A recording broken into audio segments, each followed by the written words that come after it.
Amoureux du papier journal, fidèles des colonnes imprimées, bonjour et bienvenue dans notre revue de presse hebdomadaire. L'heure est venue de prendre le pouls de la presse écrite qui ne se contente pas de relayer l'actualité. Une fois encore, mes confrères ont décrypté tout au long de la semaine les faits marquants de l'actualité pour nous éclairer. Lundi dernier, les titres de la presse ont convergé vers 4 informations présentes sur presque toutes les unes. La première est une initiative du ministère de la Culture. Des vols spéciaux ont été affrétés pour accompagner l'afflux de visiteurs attendus au Bénin en cette fin d'année et le Soleil Bénin Info met en manchette « Fin d'année 2025, le cadeau spécial de talons aux Béninois ». Des vols spéciaux Paris-Cotonou affrétés pour leur permettre de rentrer sereinement et facilement au bercail. Pour le journal, le président de la République, Patrice Talon, a fait parler son cœur en cette période de fin d'année à l'endroit des Béninois d'ici et de la diaspora. Pour un cadeau, c'en est un véritable. En effet, le ministre du Tourisme, de la Culture et des Arts, Jean-Michel Abimbola, a annoncé ce samedi 29 novembre 2025, au nom du gouvernement, une mesure exceptionnelle destinée à accompagner l'afflux de visiteurs et de membres de la diaspora attendus au Bénin durant les fêtes de fin d'année. Cette information était également en première page de l'événement du jour. Voyage au Bénin, vol affrété à prix réduit pour les fêtes. 4 rotations Paris-Cotonou-Paris prévues. L'autre information reprise à l'unisson le lundi a servi de manchette au journal La Cloche. Célébration de l'excellence au Bénin, le gouvernement prime les meilleurs bacheliers de 2025. Ils ont reçu des dons en numéraire et en nature au Palais des Congrès de Cotonou. L'événement placé sous le signe de l'excellence académique a réuni la ministre de l'Enseignement supérieur et de la Recherche scientifique, Éléonore Yaïla-Descamps, et la ministre conseillère Sedami Médégan Fagla. L'ouverture officielle du nouveau marché d'Abomey était à la une de toute la presse lundi. Bénin Intelligent en a fait son principal titre. Infrastructure marchande, Ondro, la Renaissance. 34 914 mètres carrés de modernité et de fierté. Rénové, le marché historique Ondro d'Abomey a été inauguré samedi 29 novembre. La nouvelle infrastructure marque le retour à la dignité des commerçants et symbolise la continuité entre héritage royal et modernité. Le positionnement désormais clair d'un député LD en faveur de Romuald Wadain n'a pas échappé au quotidien paru lundi. L'information était à la une de la Nation. Meeting à Atiémé. Le député Léon Ahossi déclare son soutien au candidat Wadain. Le journal rapporte que le député du Parti Les Démocrates a donné le top départ des activités du mouvement Les Ambassadeurs de Romuald Wadain au cours d'un meeting à Atiémé. En tournant dos désormais à son parti politique, Komlan Léon Ahossi veut inscrire son engagement dans une volonté de changement profond du climat politique marqué selon lui par la brutalité, l'exclusion et la corruption, commente le quotidien du service public. Mardi, la même information a été relayée de manière un peu plus critique par la Boussole. Soutenir Wadain sans quitter LD, Basile Ahossi, un acteur qui joue au funambule électoral.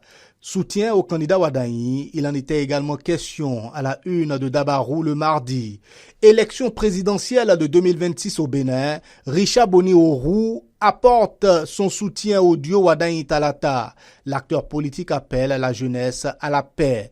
En effet, dans un message rendu public le lundi 1er décembre 2025, Richard Boni Orou a exprimé depuis sa cellule son soutien à la candidature de Romuald Wadain.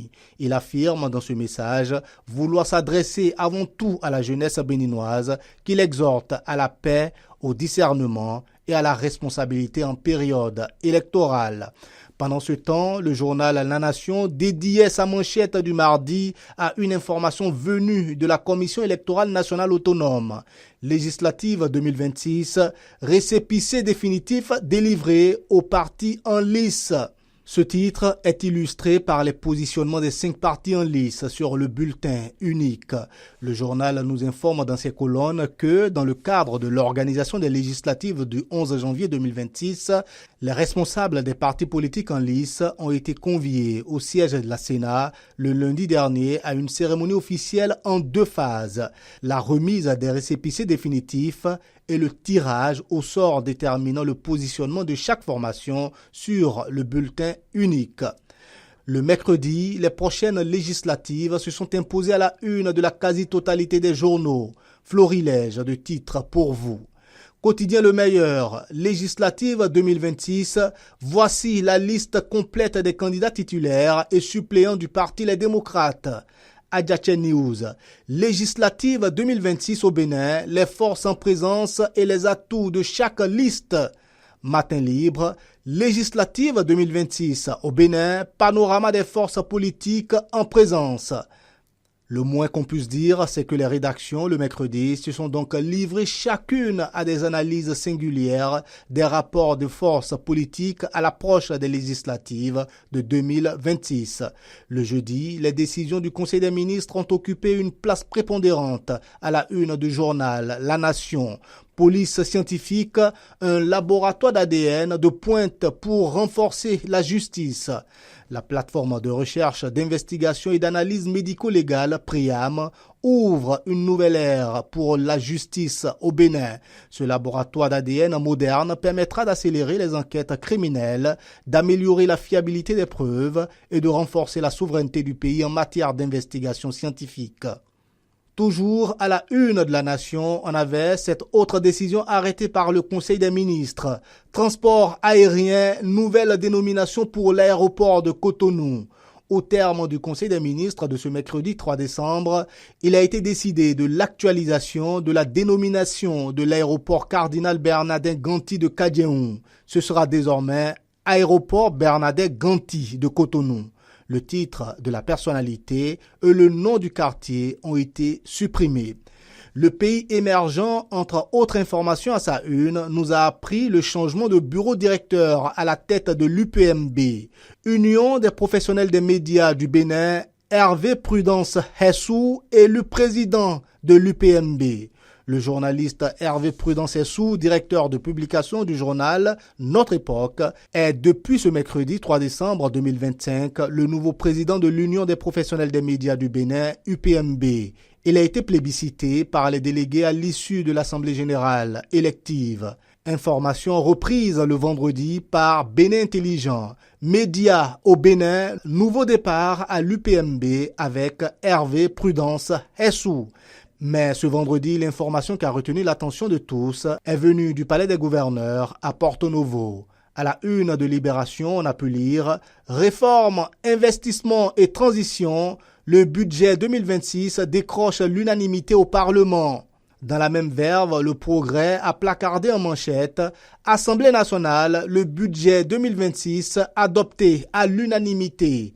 Les Canards nous ont donc informé que l'Assemblée nationale a adopté ce jeudi 4 décembre le budget de l'État pour la gestion 2026 équilibré en ressources et en charges à la somme de 3 783,984 milliards de francs CFA contre 3 551,01 milliards de francs CFA en 2025, soit une hausse de 6,6%. Cette loi de finances a été approuvée à l'unanimité des députés présents et représentés. La séance plénière des députés s'est déroulée en présence du ministre d'État chargé de l'économie et des finances, Romuald Wadaï. Politique au Bénin, Patrice Talon a pourtant du mérite. 3 points de suspension. C'est le principal titre à la une de Matin Libre vendredi. Dans cette analyse, le confrère, quoique critique, reconnaît les qualités et mérites du chef de l'État dans sa manière de gouverner. Comme en témoigne cet extrait que je m'en vais vous citer. Porteur d'une vision concrète de développement traduite en un programme d'action intitulé Bénin révélé, Patrice Talon a seulement réussi à bouleverser les habitudes grâce à des réformes profondes et audacieuses. Des réformes qui n'ont pas manqué de faire des mécontents et de le rendre surtout impopulaire. Mais avec un peu de recul, il s'agissait bien des réformes indispensables pour positionner le Bénin dans le cercle restreint des pays qui émergent véritablement. Fin de citation. Notre parcours à travers les colonnes de la semaine se conclut ici. On se dit donc à dimanche prochain. car l'actualité ne s'arrête jamais.